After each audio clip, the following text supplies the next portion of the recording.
Hey, it's Nono, and today we're gonna build a Pix2Pix drawing app. This is part one of a series of tutorials that I'm gonna do on how to build this drawing app. It's probably gonna be a web app, as we're gonna see today. And I imagine that this is gonna span through 1, 2, 3, or 4 tutorials, depending on how long we go for and how much we get done. So this is gonna be right now an introduction to what we're gonna do, what we intend to do over the next series of tutorials, and also a brief introduction to what Pix2Pix is and a previous project that I did with it. All right, so if we go here, right? So the intention, as I mentioned already, is to build a Pix2Pix app. That's going to be a web app, not a desktop app, not an iPhone app. This is going to be something that runs in your browser. And the intention is that we're going to get a drawing app where we can draw and then send whatever we're drawing into a neural network model that is called Pix2Pix, and we'll see what it is right now. So I made this project, Suggestive Drawing Among Human and Artificial Intelligences, 3 years ago, and the intention was to find a way in which machines can collaborate with humans while we're doing a design or creative task. That's drawing. The project, the user or whoever was using a drawing app, in my case was an iPad app, they will draw some strokes that will create a drawing, and that drawing will get sent over the network to a machine learning algorithm called Pix2Pix. You can see more information about that project at suggestivedrawing.com. You have like a full-length script of the talk I gave when I first presented this project. And this is one of the outputs that I got.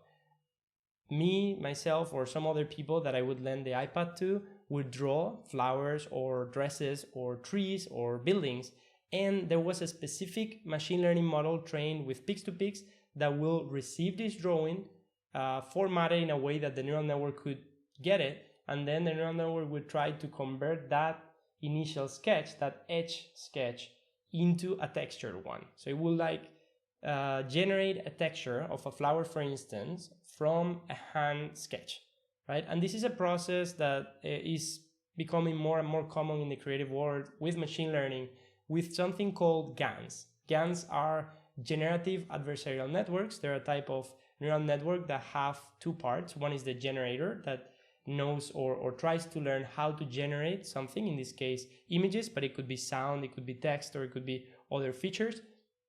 And then the second part is the discriminator. The discriminator is the one that every time the generator generates something, tries to discriminate whether what's being generated is real or not. That way, there is an ongoing cycle in the training process of the neural network where the generator tries to generate something, usually really poor quality at the beginning, and the discriminator says, okay, this is not real, or this is real. Then the generator learns how to improve that generation, and that loop feeds itself into improving the quality of the generated images and the discriminator discerning how well those images look like whatever it is that we're trying to generate. Okay, this is a really good example of the teaching by example paradigm, right? What you can see here are 3 different models. It's a black and white to color, labels to facade, and edges to photos. The project I showed before matches more with this one, with edges to photos.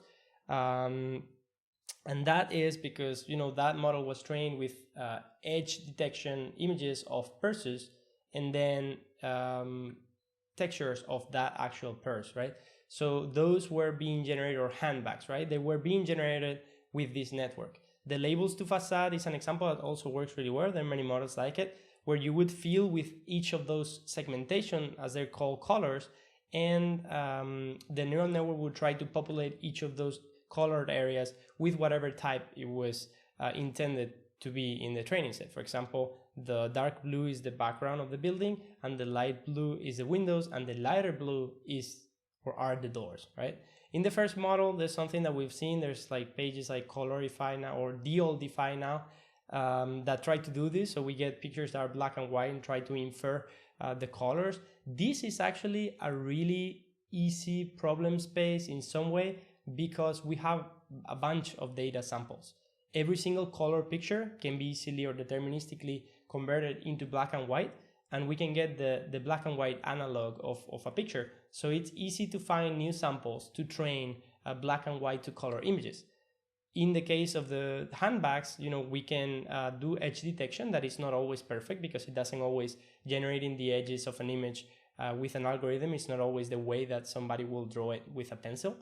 And the labels to facade, it's also something that, even though we're trying here to go from the segmentation map or the color map into the texture, it's a problem that is more likely to be done on real life right now the other way around. So we will have an image of a road, for instance, and we will try to get the segmentation of it. So a self-driving car detects where the street lights are, where the crosswalks are, or what signs there are, or if there are people around, or where the road is that we should follow. So it sort of works both ways. The teaching by example in this case, right? I explained before, you can see there where the input and output are passing through a process of the discriminator generator, right? So the input that comes in gets discriminated in some way, and then generates a new output. And the edges to cats was one of the first examples that went viral, and this was really influential because it was whether this was the graphics that were on the original publication. These are this was what was more used online, and it's because Christopher has ported the work of Philip Isola et al. Into a web app, like we're going to try to do today, right? So he ported something, the Pix2Pix model, into a website browser tab where everyone that had a browser compatible with that could open a URL and play with the model. Whether on the other case, you had to go to GitHub, you had to clone the repo, you had to do many things that not everyone is familiar with. Whereas here was just like draw something, click a button, get a prediction or a generation of an image, right? This is a sample data set that I generated myself from images from Flickr. So I would download or fetch images that were results of the DAISY query, and then I would extract the edges of those, adjusting some algorithms in Mathematica, just edge detection or image processing in Mathematica to guess the edges automatically, so I didn't have to draw them by hand manually, right? So today, as I mentioned before, we're going to build a web app that you get a drawing. We're going to try to make that drawing into an image and then send that to Pix2Pix. And for that, I am familiar with P5.js. This is a really good library for interactive applications on the web that had to do with drawing shapes or real-time interaction. It's a port of processing to the web, so to JavaScript from the native Java pseudo language, or I don't really know how to refer to it, but the processing language into JavaScript, right? But I'm tempted today to start playing around with Paper.js because it's something that I've been seeing online a lot and I haven't really used. So I think we're going to get started with Paper.js. I don't know if we're going to have to fall back to P5, but because I'm more familiar with P5 and I know that what we want to build can be built with P5, but I'm not sure if it can be built with Paper.js, but I have a feeling that it can. All right, and the last thing, Jose Luis recently pointed me out to Glitch. I had seen Glitch before, but I haven't really tried it that much, and playing around with it the other day just a bit. I really like the experience, so I'm gonna try to introduce you to what glitch.com is. It's a real-time collaboration coding, or like a platform where you can share snippets, you can remix other people's projects and test different libraries and different scripts really fast. So hopefully this is something that we also play with today. So glitch.com, I would recommend you to go create an account as I did, and we're gonna play with that. All right, so now it's a moment where we have to start. So let's get coding. Feel free, if you have any questions, just leave comments. I will answer your questions if you have any questions related to what Pix2Pix is or how you can use it, or any other things that have to do with what we've seen today in this brief introduction to the building a Pix2Pix drawing app series.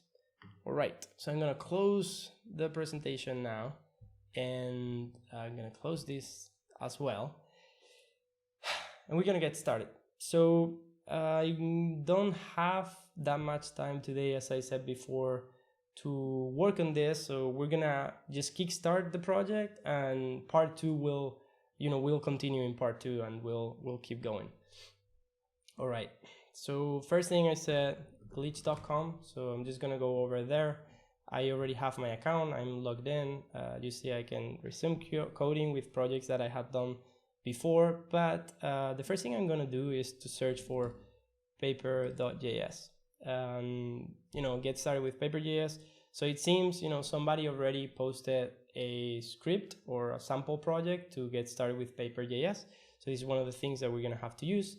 And I'm working in parallel of this tutorial with Nate Peters and trying to make the Pix2Pix data sets or train models that we have usable from Runway ML. So for those of you who don't know what Runway ML is, this is something that I might also suggest that you use while we are doing this tutorial. I have it installed on my Mac, because it really simplifies the way that you can use the models that we are coding and that we're to use. Also, another thing is that we're preparing, and maybe when I release this series it already happened, for June 27th of 2020 we are preparing. So Jose Luis Garcia del Castillo, Nate Peters, and myself, we're preparing a brief one-day seminar on machine learning in architecture. So that's something that, all this material is happening for that. We're coding and doing things just to prepare, to make sure that we can prepare this in a concise way and condensed for that seminar. But this is in some way an additional material for those of you who wanted to go more in depth and actually get your hands dirty, get hands-on with machine learning coding, understanding a bit more the behind the scenes. In this case, the tutorial covers something that is not only the machine learning side, but also how to create an interactive web application that you can customize to interact with a machine learning model like Runway. So Runway, well, like Pix2Pix in Runway, that's what I wanted to say. So I'm opening Runway, so let's see if that loads. But yeah, this is made. This is a project that is made by Alejandro Matamala Olores, by Anastasis Germanidis, and Cristobal Valenzuela. So you can, if you want to learn a bit more about this project, I actually happened to interview Cristobal a while ago on the Getting Simple podcast. So you can also learn a bit more about him and about the project and why this all came to be. There are like thorough notes in case you want to see it. And that's available on Apple Podcasts or Spotify, wherever you listen to podcasts. All right, so Paper.js is something we're going to see. This is Runway. So as you can see here, Nate already added a test project, Pix2Pix project to Runway. I know that there are other people who reported as well, and Kyle Steinfeld has also added a lot of models trained by his students to to Runway. So there are many different ways in which you can use Pix2Pix in Runway already. And if we click here, you can see probably there is like one model that you can use. But yeah, we'll see when things are ready. We'll let you know how to access the model in Runway. Okay, so let's get started with this. So you can see here, I'm just gonna click here on Paper.js. So you can see glitch, and then we get this. I don't really know if that's just the search or if that's username or something, but okay, let's see. Get started with Paper.js. All right, it seems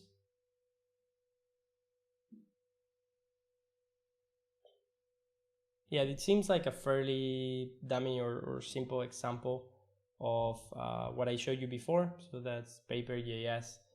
There is like a lot of things that you can read here. Documentation and the examples that they have here are pretty great to understand what you can do with it. All right, so the first thing, let's see.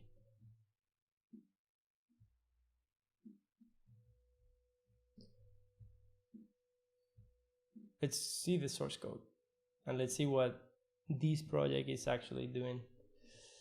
So we have a bare bones JavaScript So a HTML file that loads the Paper.js library and the paper script associated with it with my canvas. So canvas is here. So we have an HTML canvas, which its ID is canvas, and we are referencing the canvas in the script itself to mount the Paper.js script there. So the glitch has its own CDN, so you see the Paper.js in full is loaded here, and there is just a bit of styling for the canvas and for the text that is appearing on the website. The script is where we probably want to look more at, because this is what defines what's being drawn in there. So let's just click on remix edit to edit.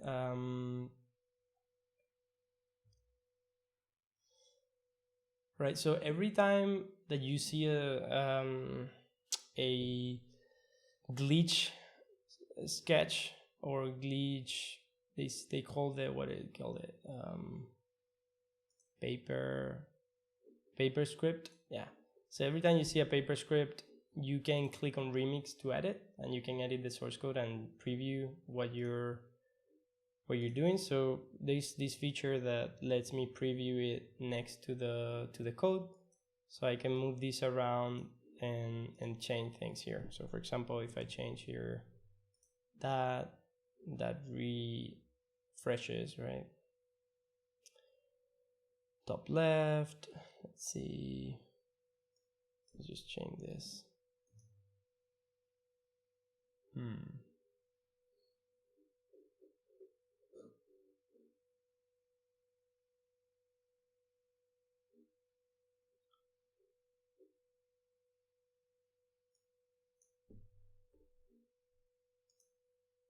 Right, so for example, if we change this to red, it seems like this is getting updated real time, right? So yeah, so now what we need to do, so it seems here there is something that on mouse down we're creating a path. So what I want to do is, for now, I'm just going to comment out all the other code, because what we just want to do is an application that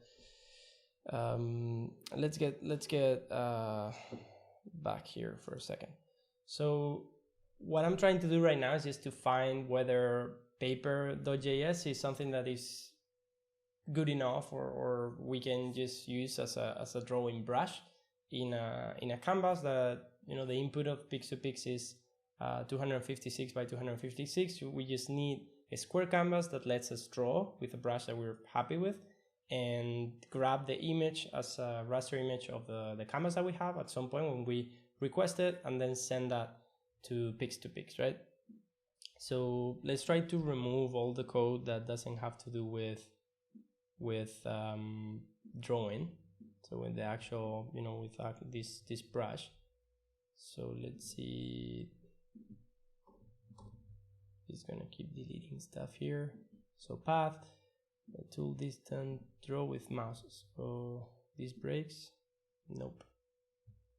Min distance. Okay, so I guess like if we set this to something like that, we'll get a constant stroke. Yeah, I think the variation is cool, but I think I might just focus with going with a fixed width, right? And I'm learning right now. This is the first time I tried Paper.js, so bear with me. We'll get there. All right, we broke this.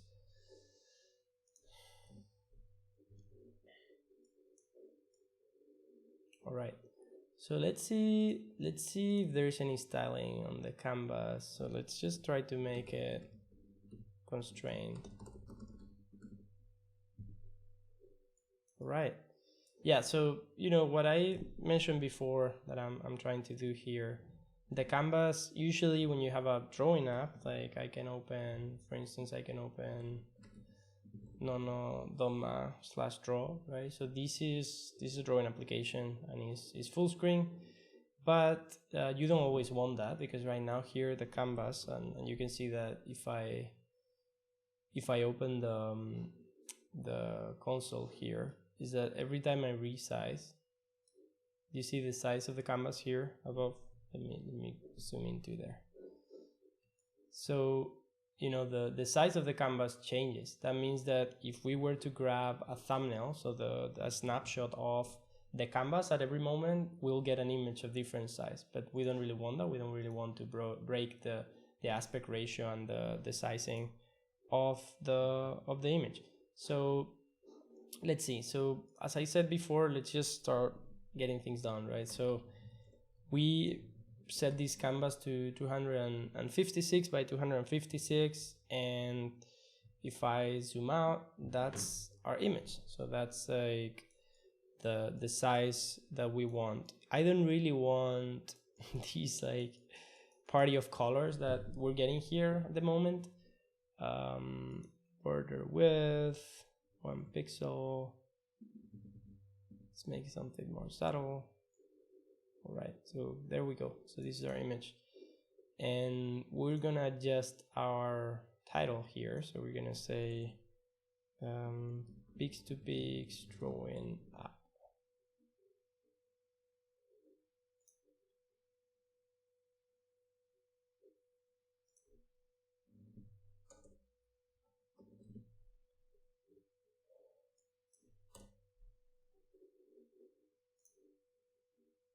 Just doing a bit of cleanup here. Oh, all right. So we have our canvas. What I said, we were going to remove the colors. So in that, I would suppose that, you know, here we're randomizing the color. So right now we don't have path fill color. So all right, so what we're gonna do is path fill color equals new color. Let's see what that does. Right, so we get black, and you know, I'm gonna try just adjusting that a bit. So let's see, we want a line that is pretty thin.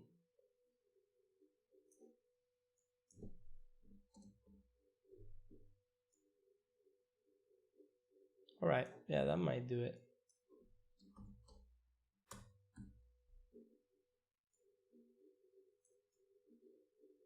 Yeah, I mean, it was like prettier before, but this is what we intend to do. So I would be able to draw something like this that simulates the sketches I was doing before. So maybe a flower. That's probably one of the first models that we want to try, and try to get a snapshot of that as an image, and send that to Pix2Pix.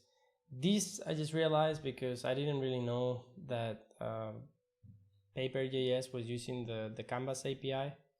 So because we're drawing everything in the canvas, I think like P5.js also does. So the first thing is that we can directly, you know, save the image or copy the image. So I can directly go and save this image, and I get a PNG, even with transparency, of this this raster snapshot that, you know, that we've drawn, right? So it seems like that's not going to take too long to get there, to send to Pix2Pix in some of the forms that we might be able to do it. All right, so let's see. Let's look here.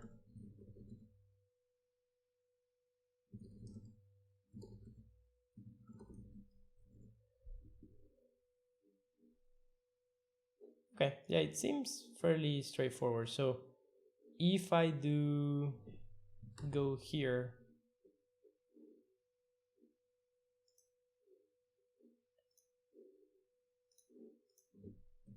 and try to find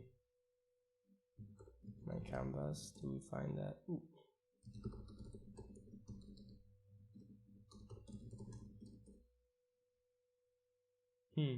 Right, so it seems we're not able to access the DOM of these. This might be an iframe, so I'm just gonna go and preview on a new window to open the app full screen.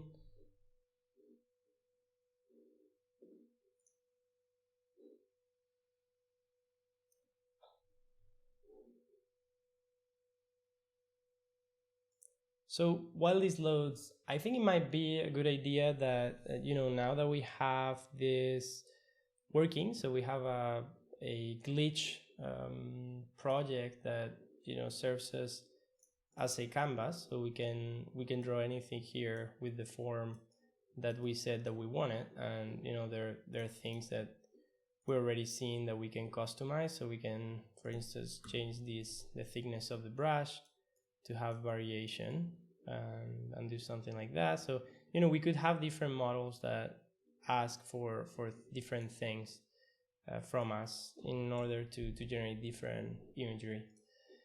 But for now, we have this simple model here that we can draw onto. And on the console, what I wanted to do is, let me just zoom into here. So it's just get element by ID and put there my canvas. So let's see, right? When I run that here, I actually get, I just make this bigger.